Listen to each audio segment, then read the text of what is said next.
Hello everybody, this is Professor Hill, and this is another short video for our class, Introduction to Ethics 2306. Today is Monday, May the 29th, 2017. So here we are, the third and final week of our very short concentrated class.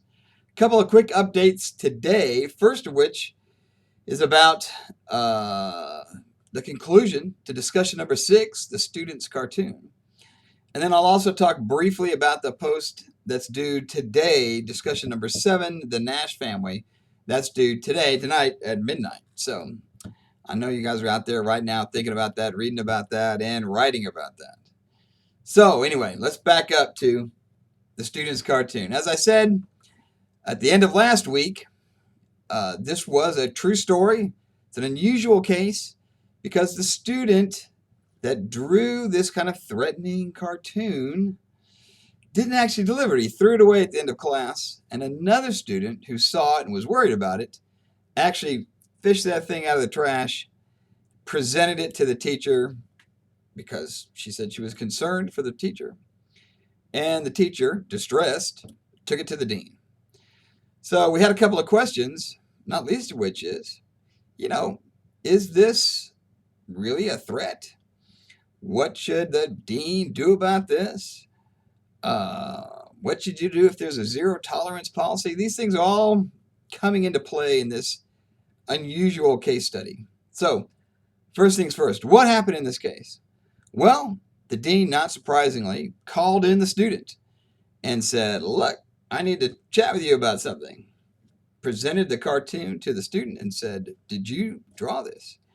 And the student says, "Oh my gosh, yes. First of all, I did do that, but I was just doodling in class. Where did you get that? I threw that away." And the dean says, "Well, look, somebody else saw it, turned it in." He's like, "Oh my God, I'm embarrassed. I would never have presented that to the teacher or anybody, which is why I threw it away. I didn't mean any harm. I was just fiddling in class." Well, the dean says, okay, believes the student. The student has no previous record of any kind, of any judicial or criminal history, none of that. It's got a good academic record. And so, based on no previous history, based on the fact that he threw it away and did not deliver it, and believing the student's testimony that it was just me doodling and don't attach any meaning to it, said, okay, went back to the professor and said, "Look, I don't think there's a threat here at all. And I investigated it, but I'm not going to do anything. I don't think there's been a violation of our code of student conduct." The professor says, "Are you kidding me?" And freaks out and says, "I have been threatened by a student. You're holding the evidence in your hand. I you've got to do something about this." So now, faced with a professor who's really upset about all this, the dean rethinks his position and ultimately, kid you not, and I think it matters that they're nearing the end of a semester. There was like 2 or 3 weeks to go to the end of the semester. Calls the student back in and says, "Look, we're suspending you." And they do. They suspend him from school. And the student now is all freaked out. The student's like, "Oh my God, what about my classes?" And they said, "Look, we're going to allow you to finish out your classes. We'll have someone else grade your work from the one class with the professor who's so upset. And we're going to suspend you to the end of the semester. But then next semester, come back, no problems at all." And by the way, it was a spring semester, so there was going to be a summertime. People figured, I guess the dean figured it would settle things down. So sure enough, that's what happens. The student gets suspended. But by the way, the student's response is, "Okay, I'm sorry. Let me be cooperative. Happy to help. I understand. You got to do what you think is best. I'm not a threat, but I get it." So it's completely cooperative. Finish out the classes. Over the summer, things cool down a little bit. In the fall, starts class. Nobody mentions it again. Now, that's problematic on a number of levels. Not least of which is, it always kind of struck me as if the student was somehow being found in violation and being punished to make a professor feel more comfortable. I'm not really comfortable with that. And also, here's the other thing, which is if you're saying, oh no, the student violated this code, this was a threat, then is a suspension of 2 or 3 weeks really an appropriate kind of sanction for that violation of a code of student conduct? That also didn't make a whole lot of sense to me. But in the end, that's what happened. Now, I got to tell you, and this was the trick, this was the hard part, which is, the suspension goes on that student's record. Been found in violation of the student judicial code. That's going to follow that student, not least of which is because, this wasn't some K through 12 disciplinary thing. This was a law student in law school. Even if they finish and graduate, they still got to take the bar. They have to pass the fitness. They got to be admitted. There's going to be an investigation down the years later. There's going to be an investigation before they can join the bar. It's a serious thing, which I'm not sure I would have laid on a student if I really didn't think they were a threat. I think that might have been a case where you really needed to stand up to the professor and say, look, I'm sorry, there's not enough here. I can't do anything. But, it also makes a difference. The context, the environment. There are school shootings. There's violence against professors by students. Hindsight is always 20/20. And part of what we're trying to figure out is when you're making difficult ethical decisions, you got to do it without the benefit of hindsight. You're trying to make it without all the info. You don't have perfect knowledge when you're making these decisions. You don't know if that student's going to become violent in the future. You don't know if it's not an issue. You just got to do the best you can.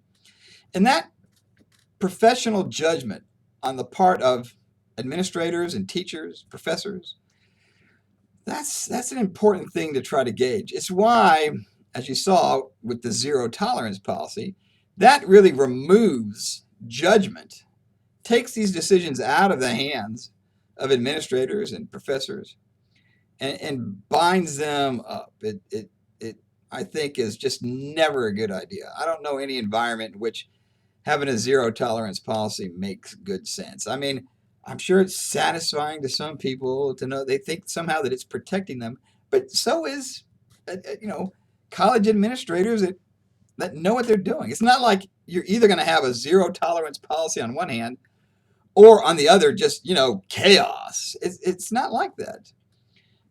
Professionals without zero tolerance policies also do investigations. They suspend students. They expel students.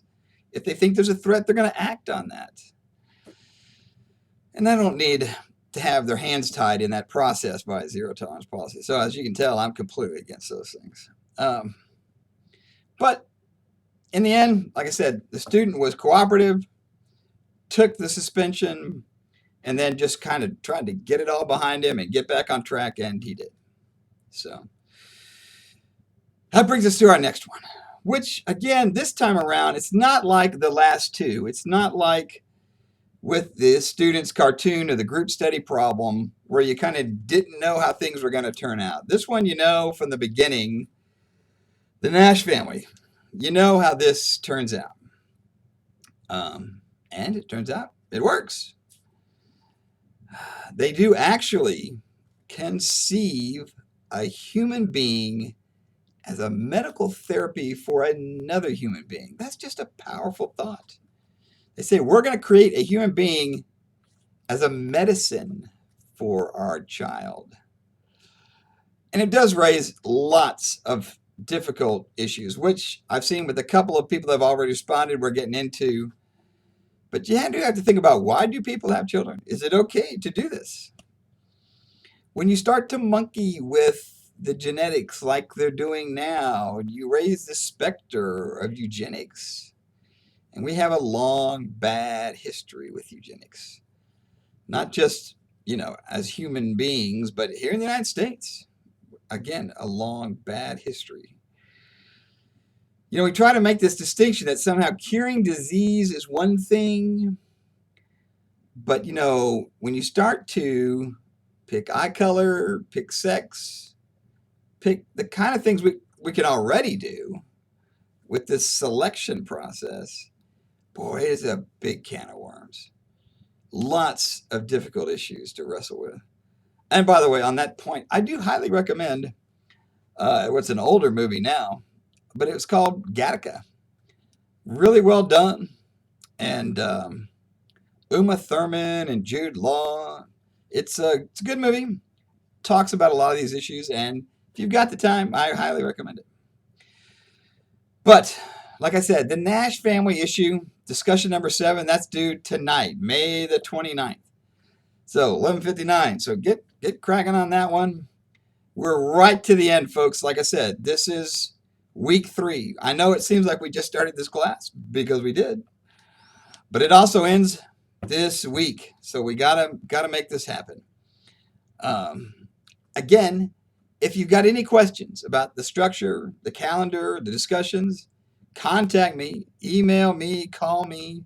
I'm happy to visit with you. But like I said, we're really down to it now. We have the Nash family tonight, and then the climate change paper and the exam. So that's it. Like I said, we're right here at the very end. Good luck. If you've gotten behind and missed a couple of deadlines, catch up. I take, late work. I'll give you partial credit for it. Much better than, big goose eggs. You don't want that. So if you got to catch up, catch up. Now's the time. Put the crush on, and it'll be over in a few days. And again, call me if I can be of any help at all. But for now, this is Professor Hill signing off. Take care, and I'll talk to you again soon. Bye-bye.